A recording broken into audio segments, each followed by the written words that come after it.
Ladies and gentlemen, we present The Navy Lark by Laurie Wyman and starring Stephen Murray, John Pertwee and Leslie Phillips.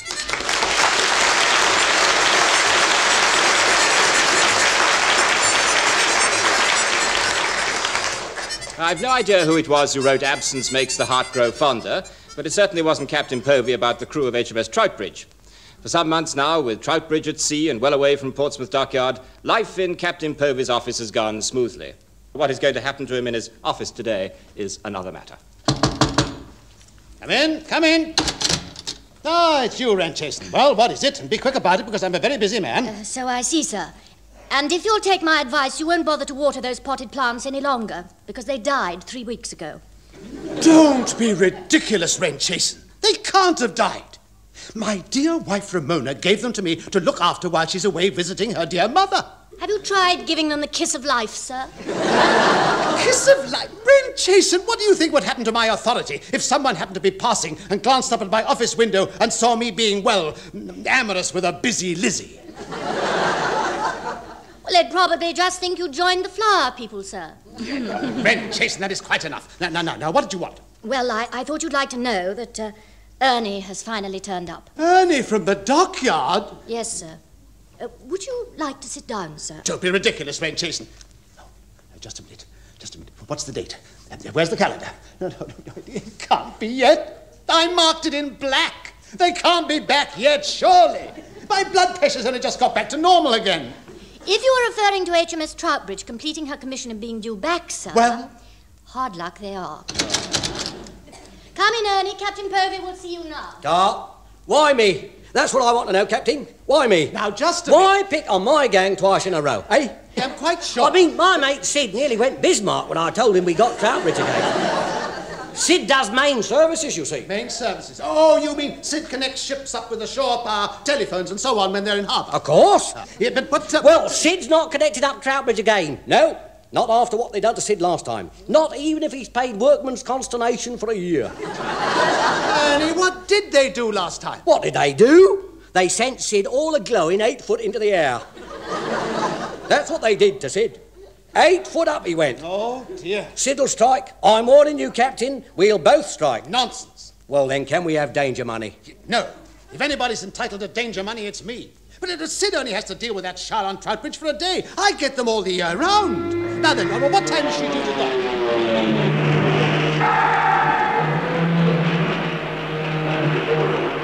I'm not sure, Captain, but offhand, and from the sound of that lot, I'd say they're here.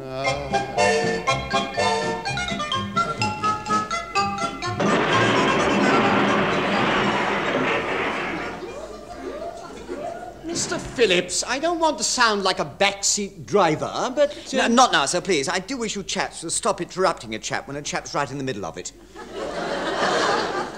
With respect, sir, it's not only a chap who's right in the middle of it. The old perishing lot of us are. Congratulations, Mr. Phillips. For a minute I thought you'd missed that one. Well, if you must know, so did I, actually. You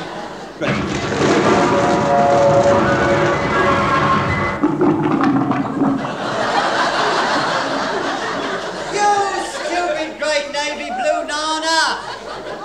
Why don't you look where you're flipping well going? Sorry pardon, Mr. Bar's gentleman. I'll give you a sorry pardon and all if I come up there, you yellow-headed peril. Are you all blundering and bashing about in this blasted harbour? I don't reckon you know you... from your elbow. Well, really, if that's your attitude, you know what you are, don't you? You're Now, Mr. Phillips, we don't want to lower ourselves to his level. That we don't, sir. He just sunk. Oh, well done. At least that's got him out of my way. Ruthless, that's what he is. Ruthless. Look, next time, Mr. Phillips, sir, why don't you give the rest of the shipping in the harbour a sporting chance? What do you mean, Chief? Well, signal ahead, sir, and give them the option of scuttling themselves before you come in. Oh, very funny. Now, I want complete quiet while I come alongside. Now, this is the tricky bit. You mean the rest was easy? Quiet, please. Sir is navigating. Now, as I remember it, if I get the sticking out bit on the front in line with the, just in line with the bathroom window of the Wren's quarters, and the right-hand gun pointing straight at the naffy, then with the wardroom porthole looking straight across the offside headlamp on the Admiral's car, and the dent on our starn opposite the big gash on the dock gates. All we need now is full ahead both and, left hand down a bit. Excuse me, sir, but you've missed something out. What? Everybody down!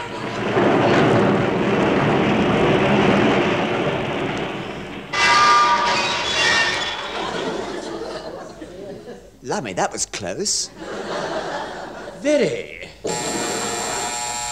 Bridge number 1 speaking. Starboard lookout here, sir. Leading Seaman Goldstein chatting. I just thought you'd like to know, my bit's arrived in Portsmouth. Where's yours? No, it's all right, Goldstein. We're still with you. Oh, well, that's a relief, sir. At the speed Mr. Phillips hit the dock, you could have been anywhere. Now, Goldstein. Incidentally, if it's of any interest, in the unlikely event that you should ever happen to want me for anything further, you'll find me sitting on one of the dockside bollards. What? Goldstein, I didn't give you permission to go ashore. Oh, I haven't gone ashore. But due to Mr. Phillips' nasty bit of navigation, the dockside bollards come aboard. Oh. In that case, you better put it back. We haven't signed for it. Me? I don't see why I should put it back, sir. Why can't these other two take it with them and they go? Other two? What other two? Well, a couple of civvies who were leaning on it when it got bundled on board. They brought it with them. They can take it back, I say. Goldstein! Oh, really, he's getting worse, you know. Never mind, sir. Wait until Wales declares independence. And what good will that do? We can intern him as an undesirable alien. Yes. Right, come on, you two, get the ship made fast, and then we better go down on the dockside and see just how much damage we've done this time.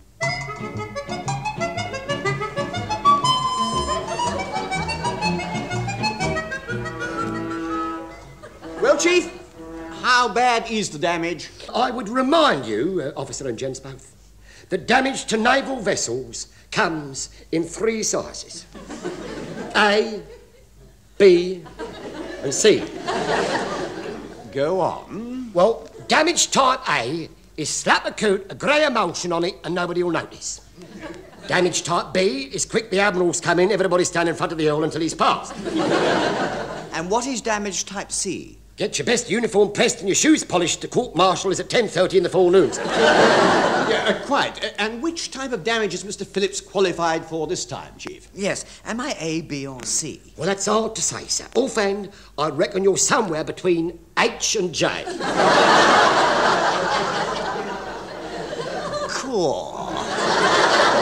That's my best yet. I wonder what I win for that. Oi, you! Who? You! Are you the prize nala? What, clouting sitting me off our bollards? Oh, I believe Mr. Phillips did have that honour. Why? Why? Why? You ask us why? Sid, tell him why. It hurt. Yes, so you've had it. Sid and me's off before you throw your horrible boat at us again. Oh, I don't think he's likely to do that. Mr. Phillips rarely strikes in the same place twice. That's just about his only resemblance to lightning. Well, we're not chancing it, are we, Sid? No, it hurt. Yeah, so you said, but why were you sitting on those bollards anyway? Because, against our better judgment, we'd been persuaded by Captain Povey to connect you up with ship-to-shore electric power and telephone cables. And after what you done to us last year and what you've done to us this morning, you've had that. Last year? Oh, of course, I thought we met before. You were the one who glowed at me and shouted help from 8 foot up in the air. Exactly. I don't intend to try for the world altitude record this year.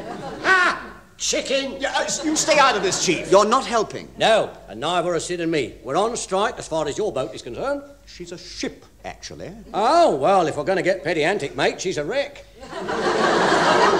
He's got a point there, you know. Yeah. So you've definitely had it. Positively. Yeah. Where it hurts.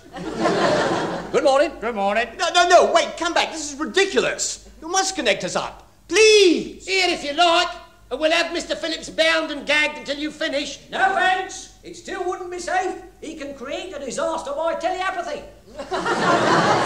Well, really? Queenslands! Right, where's the nearest telephone box? Now what are you up to? Chief Petty Officer Pertwee is about to make an anonymous Minnie Mouse call to the Dockyard Police on the main gate, sir. I'll have those two searched every time they try to go out.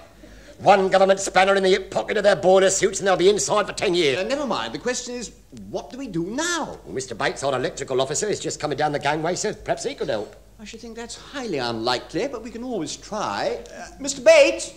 Mr. Bates! Mr. who? Mr. Bates! Oh, him. Oh, you mean you want me, Mr. Murray? At last. Can you spare a moment? Oh, certainly, old man. Several if you like. What's to do? Well, I know it's a long shot, but as you are our electrical officer, do you know anything about connecting the ship up with shore power? Haven't the foggiest, old man. Once the ohms and watts and volts and things stop going round and round inside the ship and start whizzing backwards and forwards through the porthole, I'll rather lose interest. Knowing what he did to our electrical pop-up toaster when he repaired it, that's probably just as well. Hey, what did he do? For some strange reason, when I switched it on, the bread stayed still and the toaster popped up and down. Lummy. What a good job you didn't mend my electric razor. You might have stuck all my fuzz back on. Stone me, I didn't even know you'd started shaving yet, sir. Oh, don't be ridiculous, Pertwee. Of course I have. Once every 10 days. Mr. Phillips, stop bragging. I happen to know it's only once a fortnight. Mr. Bates, I refuse to believe we can't do something. You must know how they connect us up. Must I? Well, it can get involved. But as I recall, you have to open up this little manhole thing here on the dockside and plug in a cable that reaches over to that hole in the ship. Well, we'll have a bit of a try, if you like. But we can't do that. If we do it ourselves, we'll have a dockyard strike on our hands. Come to think of it, we've already got one, so, let's. I couldn't agree more, sir. Now, look, leave it to me, sir. Never let it be said that a Pertwee let down his country in an hour of need. With selfless and incredibly bubble devotion to duty. Leading Seaman Goldstein and my modest self will step into the breach and have the ship running on the mains and in full telephonic communications before you can say, how's your father? Should you so wish to chat that particular and curious sentence. Lummy, I don't believe it. Pertwee just volunteered for something. Now, wake up, Mr. Phillips. The chief's obviously got one of his dead certs for the 2:30 and must get the ship on the blower in time to put the 2 bob each way on it. Well, really, how suspicious can you be, sir? In any case, it's at 3 o'clock and it's $50 to win at 66 to 1 on Nautical Nancy. What a pretty name. I once knew a girl called Nancy, and she was extremely naughty. Yeah, quite. Well, carry on, Chief. You and Goldstein do the best you can to connect us up. And in the meantime, Mr. Phillips and I will go across to Captain Povey's office and report our arrival.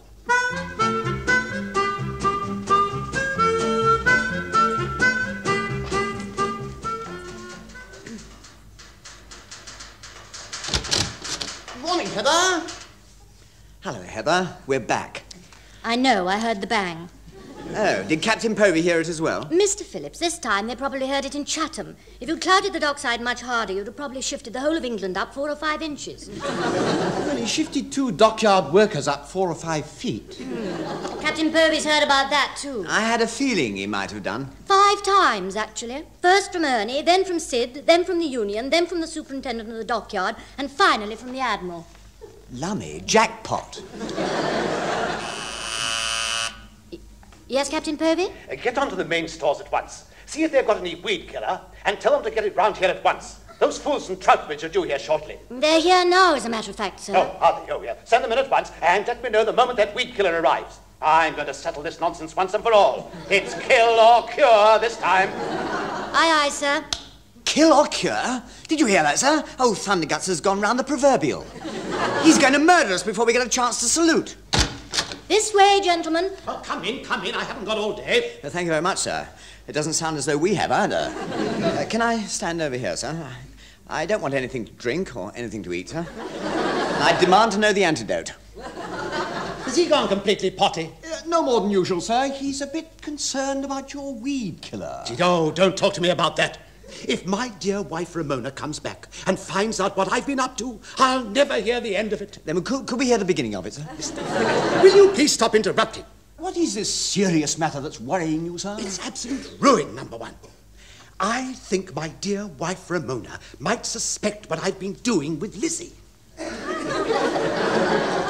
I've asked various experts, and they say that although there is an element of risk in using it, it's the only answer if one doesn't want to see her being strangled.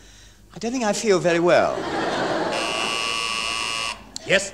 Your weed killer has arrived, sir. A gallon of it. Ah! Oh, do stop doing that. Right, bring it in, Wrenchason. The sooner I start administering it, the better.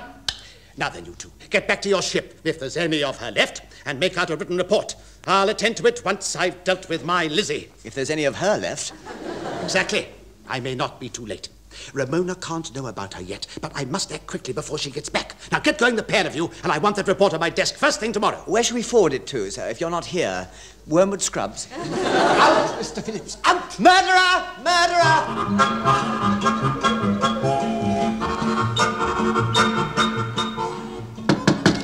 Come in. Good evening, Mr. Morrison. Oh, it's you, Chief. And about time, too. Any luck with that shore power cable yet? This wardroom may not have the prettiest decor in the fleet, but at least it would be nice to see what we hate. Any minute now, sir. Taffy and I have been slaving over that connecting cable all day, sir. But we think we've got it right now. Carry on then, Chief. Connect up. Yes, please do, Chief. We all say unto you, let there be light. Pardon? Oh, hello, Padre. Oh, I didn't see you there in the doom and the gloom. Not at all, Chief, not at all. Let us face it, the Padre is rarely noticed, even at high noon on a midsummer's day. Let alone when darkness has descended upon us all. Upon us all. Yes, well, perhaps it might help, Padre, if you got yourself one of them collars that glow in the dark. It'll help a lot more if you've got some light glowing in the wardroom, Chief. Oh, yes, of course. Of course, sir. If I could just open this porthole, sir, I'll instruct leading Seaman Goldstein to connect the wires up, sir. Connect the wires up? I thought you just had to plug in. Yeah, well, that's been our main difficulty, see. But that cable has got a heck of a lot of wires in it, and we've had to spend the whole perishing day trying to find out which one does what to which. Right, Chief, open the porthole and tell Goldstein to get a move on. Oh, I see. Oi! Oi, righto, Goldstein. Connect up. Lead in Seaman Goldstein, if you don't mind. I don't care if you're a flaming admiral. Connect up. I just did. Ooh, that's odd. What's odd? What's the matter? All the lights in the dockyard just went out. Ah, you great Welsh twit. You've connected the wires up the wrong way round. Reverse them, quick. I have. Well, what's happened now? Well, I'm not quite sure, really. But an electric train in Portsmouth Harbour Station just stopped 100 yards from the platform. And the lights in the dockyard are ever so bright now. Disconnect it! Disconnect it! You'll bung us all into orbit. Don't worry, I have. I think I know what the trouble is, Chief. One of these leads ought to be on the telephone cable instead of the electric. Then reverse them, you Carnarvon clown. I go. Ah! Oh! Oh! Now what? I was wrong. Oh, I'm suing somebody, I warn you. Well, that's hardly unusual. What's happening? The train started again and the lights are back to normal. Right, good lad. Bung the manhole cover back on the key and have half a cup of cuckoo in the naffy on me. Thanks very much, and good night to the last of the big spenders. Right, everything's under control, Mr. Murray, sir.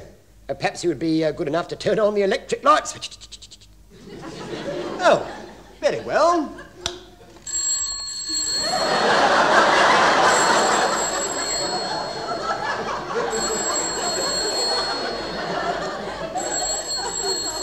What's it?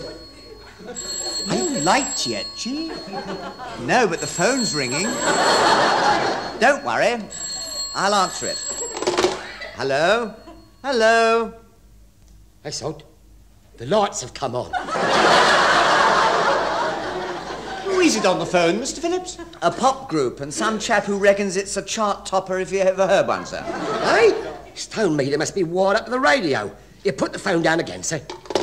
Oh, Tish, the lights have gone out again, just as I was about to do my crossword. Mr. Phillips, sir, quick, pick the phone up again. Brilliant. Chief, don't think I'm an old fusspot, but I do feel it's going to be a little inconvenient if we have to lift the phone receiver every time we want the lights on. I wonder what'll happen if I dial Mrs. 100. Well, I wouldn't know, sir, but live dangerously. Try it. Right.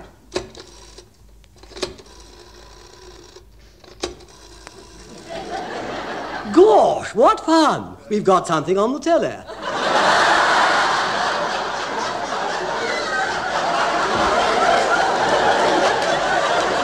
Turn the volume up. Aye, sir.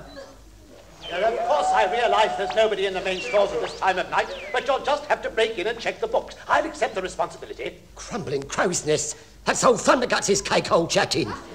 Here, what's he doing on our telly? Now, just you listen to me. It was labelled weed killer, but there were no instructions and it hasn't worked. I took enormous trouble giving it to my Lizzie, but she still looks the same. I admit it's only a slight chance that she'll survive, but my dear wife Ramona gets back tomorrow, so I must be sure I've given Lizzie a big enough dose. Murderer! Quiet, Mr. Phillips. We missed the juicy bits. That's all very well, but it didn't work when I gave it to Creeping Jenny or Potted Ivy either. Hey? Here, who's Potty Ivy? I say he's running a harem. Dirty old devil. If I could make so bold, I think you are all under a slight but utterly filthy misapprehension. The, ladies to whom our splendid Captain Povey refers appear to me to be the names of potted plants. Eh? Not at all. As I have grown and cultivated similar species myself in my cabin, Busy Lizzie, Creeping Jenny, Potty Ivy, etc., etc., etc. Well, I think I've worked this out. Padre, have you still got all these potted plants? But of course, number one. They're all in my cabin. And apart from the fact that they're all bright green, they're in the pink. In the pink. So kind. Not at all. Now, would you be prepared to donate them to a good cause? Naturally. What sort of good cause? Getting Mr. Phillips out of the muck. By all means. With a joyous heart. May I be permitted to ask how my carefully nurtured flowers of the fields will assist in removing Mr. Phillips from the, fertilizer? Well, if I'm right, Padre, Mrs. Povey's coming back tomorrow morning, and whilst she's been away, Captain Povey's been told to look after her indoor plants. And they've died on him. What a shame. No, it's not, sir. It's a chance. I'm with Mr. Murray now. All very neat, sir, very neat. If we let old Thunderguts have the Padre's potted plants to replace Mrs. Povey's before she gets back, he might be prepared to overlook your slight contretemps tickle when you dock. But that's blackmail. Yes, it is, isn't it?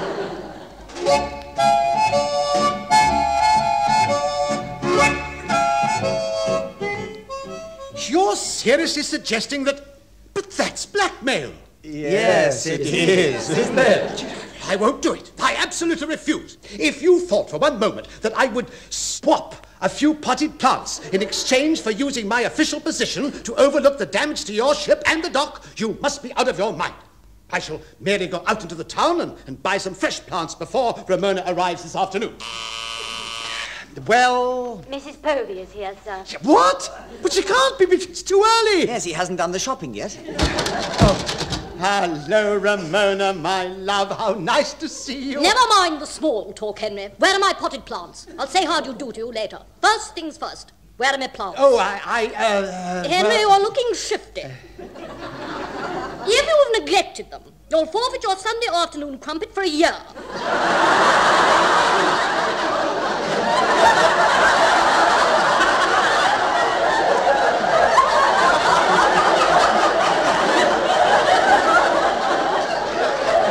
Now, where are they? Shall we tell her, sir? They're outside, madam. In the dustbin. No. I gave them to these three gentlemen to take outside so that they'd catch the sun, my love. Did you, sir? Yes, of course. You remember it was that special arrangement we made? Of course, sir. I'd forgotten that you'd agreed. Oh, I have. Now and go get them. Quick. With the utmost pleasure, sir. This way, gentlemen. Mrs. Povey's plants must have a guard of honor. Very right and proper, too. Henry, you've misjudged those men. Oh, I don't think I have, my love. In fact, I'm sure I haven't.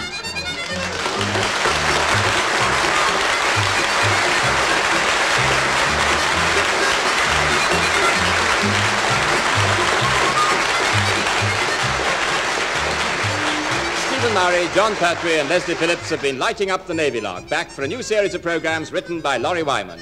Stephen Murray was the number one, John Pertwee was the chief petty officer, Leslie Phillips was the sub-lieutenant, Captain Povey was played by Richard Caldecott, Heather was Heather Chasen, leading seaman Goldstein was Tenniel Evans, the Padre was played by Michael Bates, and Sid by Laurie Wyman. The show was produced by Alistair Scott Johnston.